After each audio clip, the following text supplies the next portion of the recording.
Why, hello. I am in a new location. I am at my family's lake house. I'm here with their puppo, Brownie. Brownie. Oh, he's not facing us. That's okay. It is a gorgeous day here on the lake. And oh, there he is. And I'm really happy to be here and see my family after like literally a year and a half. And yeah, so now that everyone's vaccinated, we are having a nice little reunion. But I am reading, well, I'm gonna start actually, Blueberries by Ellena Savage. Rebs, this is for you. I'm so excited to read it. Finally, because I feel like every other person on the interweb has read it already. And yes, welcome to another reading vlog with Brownie. Hello, friendos. I can't see anything. It is so bright out here. I'm just reading outside. I wanted to come on here and discuss my initial thoughts on Blueberries.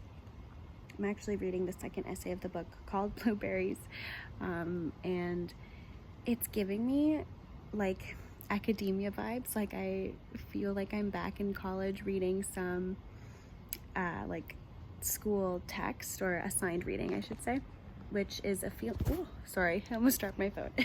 Which is a feeling I actually quite miss and I don't dislike.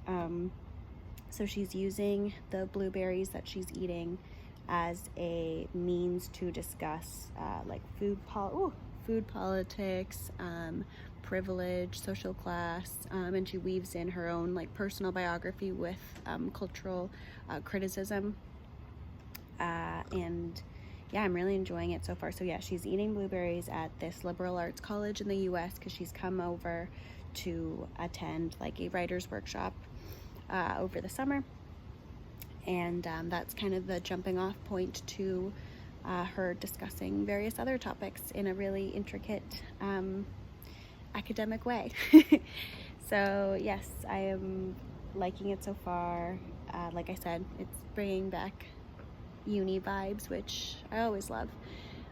And yeah, just doing some reading, gonna hang out with my family in a little bit, but I just wanted to come on. Oh, one thing I did want to say that I really appreciate, I don't think I've read stuff like this before, but the author's use of repetition, and I noticed that as well, which I totally forgot to mention, but Caleb, from the author Caleb Nelson, Azuma Nelson, who is the author of Open Water, did that too, and I think that added to the like melodic tone that I was talking about, and it reminded me of a song because of his constant use of repetition, and kind of like paragraph structuring, which I'm finding it to be kind of the similar vibe, but kind of different in like content, I guess you could say, and tone a little bit. But I really like that literary tool. I don't know what to call it. Like that specific way of writing I find quite effective and just fun to read, and she's doing it. Ellena Savage is doing it in this essay, and I'm liking it, and it's bringing back open water memories, which I love. Update time. It's been a few days since I last updated you all. I am still reading Blueberries, loving it so far. Every essay, granted, I haven't been doing a whole lot of reading just because I've been with family, but I've gotten through several of the essays on here, and all of them have at one point or another where a specific line has really resonated with me, and everything that she discussed, the wide spectrum of topics and themes that Ellena Savage discusses, is done so eloquently and so beautifully and nuanced. And there's, I'm reading the, what's this one called? Unwed Teen Mom Mary, which is very interesting. There's a specific line here which I thought was really great. It says, maternity might be understood as just one of the many ways a person can choose to belong to time, rather than as a duty women with wombs have to tip themselves completely into the well-being and service of others. Stunning. Kind of wish I had brought my highlighter pen to do some highlighting. But yeah, like I said, just there's certain lines or ways that she thinks through things and her observations about her life that I am really captivated by and impressed with how she conveys those feelings. So yeah, I'm really enjoying it. Thank you to Rebecca for bringing this gem into all of our lives. And every time I read personal essays or memoirs, I feel really humbled by the vulnerability in the authors to share these deeply personal biographies with us. So yeah, I'm really enjoying it so far, and I hope to be done soon. But again, I'm not putting any like pressure on myself to do any reading while I'm visiting with my family, because I just haven't seen them in so long that obviously reading isn't at the top of the list. But yes, and I'm planning to do, or maybe I don't know if I'm gonna post this random vlog before I do the 1K Q&A, but yes.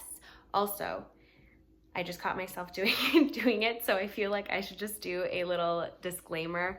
Somebody, and I'm not like hating on whoever brought this up, because it's an insecurity that I already have and I notice about myself, that I say a lot or like maybe.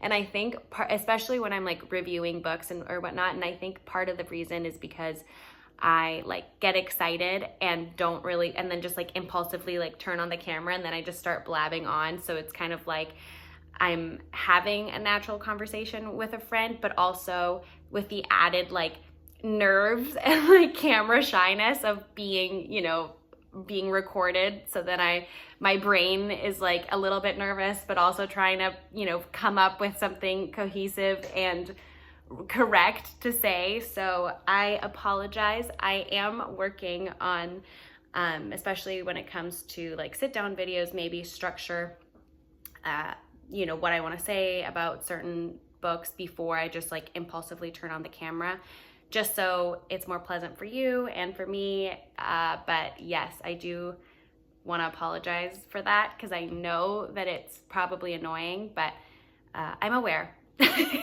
I know that that's something I need to work on, but it's also just like part of me is also just thinking about like, well, that's kind of how it's not actually how I talk in real life, but I don't want to edit myself too much because I don't want to take this too seriously, but I also don't want to come off as like some like moron that doesn't know how to put a sentence together. Anyways, that was kind of a ramble. I just wanted to say that because yeah, I have to work on that and I'm aware. So yeah, I'm probably gonna just do a bit more reading today, and the day is really nice, so we might do some water sports, which yes, literary Iggy does dabble in the water sports here and there, folks. I know it's wild concept considering that I evade my boyfriend's like invitations to do anything active, but I actually am kind of an active person.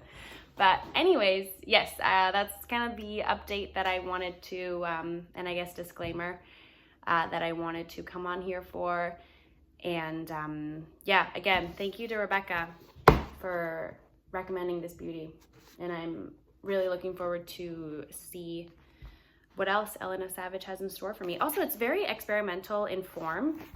Like the one I'm reading right now is done in quite an interesting way that I am really liking. And we also have like poetry type stuff. There I go with not knowing how to express myself. God damn it. Anyways, yes, that is all I have right now, and I will come on here hopefully soon. Okay, I also just wanted to brag about my cousin's amazing artistic skills. Just for your little channel? Perhaps. Then let it be known that this was 6 months ago and I have improved, please. Well, I think this is absolutely incredible. Thank you. And we love an artsy queen. Okay, Bea, tell us what your favorite book has been thus far. I'm I'm a baby reader. So She is a I baby haven't really reader. read much, but I did read They Both Die at the End, and that made me cry for like the first time in years. So I'll have to say that that's my favorite so far. But I am enjoying the Anjali Christie, what's her name? Something Christie mystery series. Oh. Yeah. Now, can you tell us what They Both Die at the End is about? Well, 2 boys and they both die at the end. Kind of What a happy story. It's okay, because anything else I say about it is going to spoil it. Okay, yes, fair. Okay, like yes. a death call, and you know when you're going to die. Yes. Like the day of your death. It's really, oh my god, I would hate that if that existed in real life. Thank you for your contribution, You're Bea. so welcome. Okay, so we are back because Bea, remember, I guess you can introduce yourself. Hello, I'm Bea. How old are you, Bea?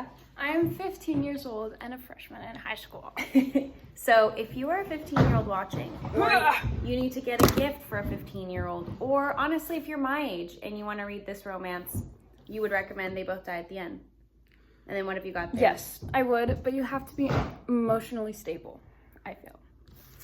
There you I go. was not emotionally stable, and so I was dying on the floor of my bedroom. Anyway, so Agatha Christie mystery series. My mother bought me this, like a whole bunch of them, like a year ago, and I have not picked this up in months. But it was good while I read it, and I hope to continue. Maybe reading this it. is gonna inspire you. Yeah, for sure. So is it like a murder mystery? Is It Agatha is. Christie like the detective woman? No, or- Agatha Christie is the author, Oh. and then there's like different. Oops. I think that I think that there's like the spotlight. I think that there's like a few detectives that like my dad's here. But basically they like go throughout the series, you know? Okay, so because we got rudely interrupted by your dad, not rudely, we just got interrupted. I figured we could wrap up what you were saying about your detective books, Bea. Right. Basically, I think I finished saying that like the detectives in the book, I'm pretty sure like stay consistent like throughout the series. Okay. I think. So it's just different, like murders or Right. like But I'm plots, not- but same yeah. people. I'm not entirely sure though. I haven't like read a lot. And how many of them are there? I don't know. Like a million? I think there's quite a lot. I think I have like 7 of them. I'm Wow. not sure how they're up. So if you're a 15-year-old, you should also, and you're into murder mysteries, then maybe check that one out. Yeah, sure. Alrighty, there we go. Thank Yeah, you, Bea, for you're so your welcome. contribution.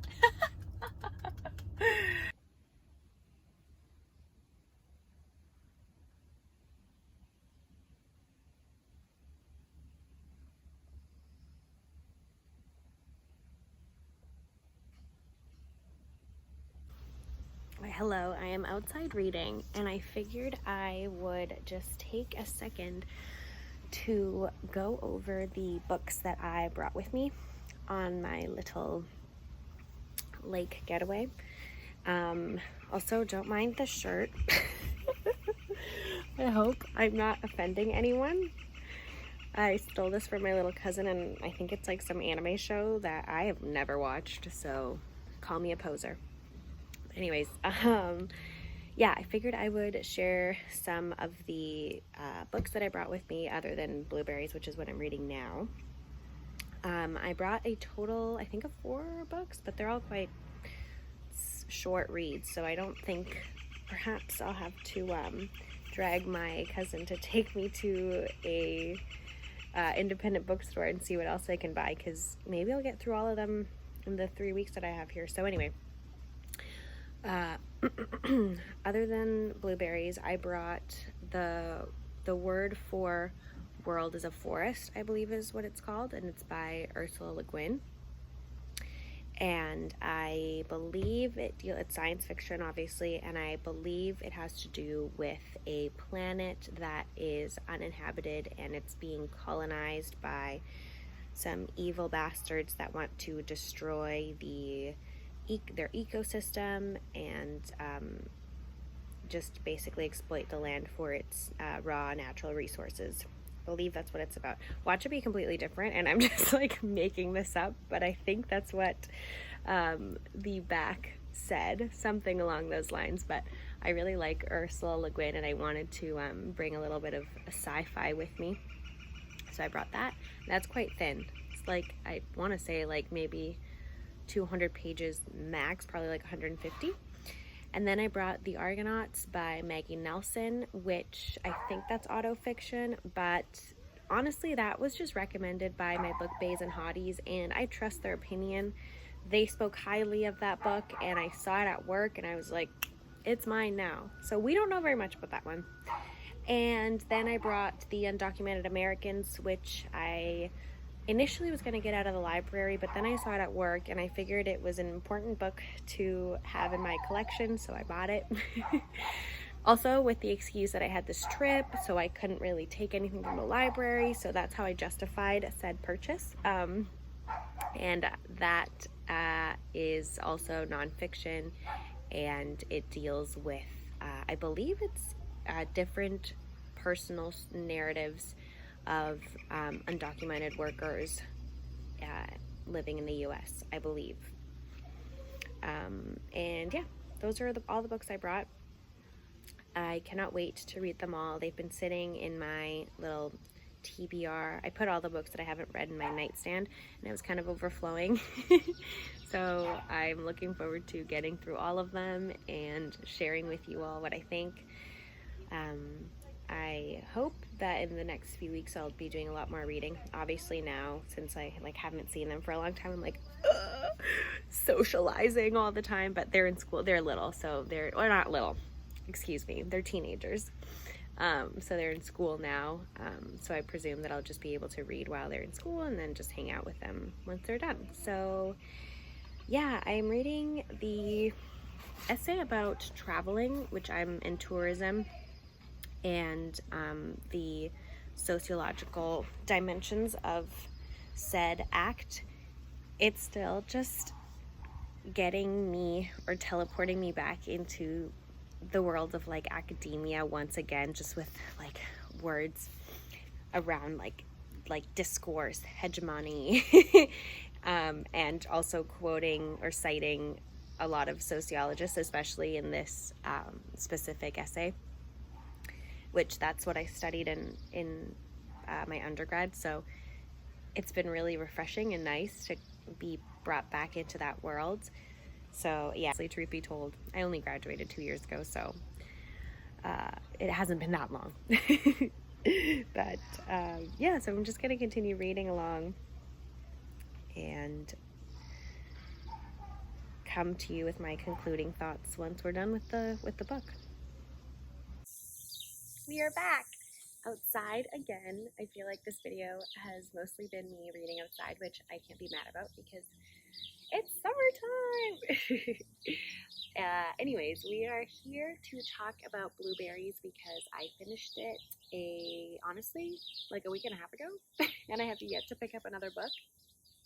I know that's indicative of how this month is going for me reading wise, which is not good, but I've been just hanging out with family, and I'm with Charlie's family, so I'm just enjoying those moments because we haven't seen each other in a year and a half, so it's been really special, and I just haven't really pushed myself to do any reading for obvious reasons. But I did want to kind of wrap up this very random reading, not random, but I just feel like it's been a little all over the place reading vlog. So yes, like I said, Blueberries. I want to preface by saying that I do wish to reread this book because I don't think I gave it as much of me as I could have, because like I said, there was a lot of interruptions, and when I was reading, it was there was a lot happening in the background, so I wasn't fully present and absorbing as much as I would have liked to if I was in my natural environment, just being a little hermit at home. But yes, it was absolutely incredible. I don't think I've read anything like it, to be honest. She is doing so many things in this book and so well done that I'm truly blown away. Every essay is done in a different form. There's a newspaper article type setup, there's a poem, there are personal like essays, and I just thought that was super ambitious and really cool to see the versatility in her writing and the way that she chooses to express herself in such a creative, interesting way, all in one single body of work, was incredible. And another thing that really stood out to me was the way, and this is the case I think in literally every essay, she uses a specific thing, whether that's like I think I already talked about this, but like the blueberries that she's eating in this college campus in the United States to speak about privilege, class struggles, food waste, just basically, so she uses either a specific thing or a event from her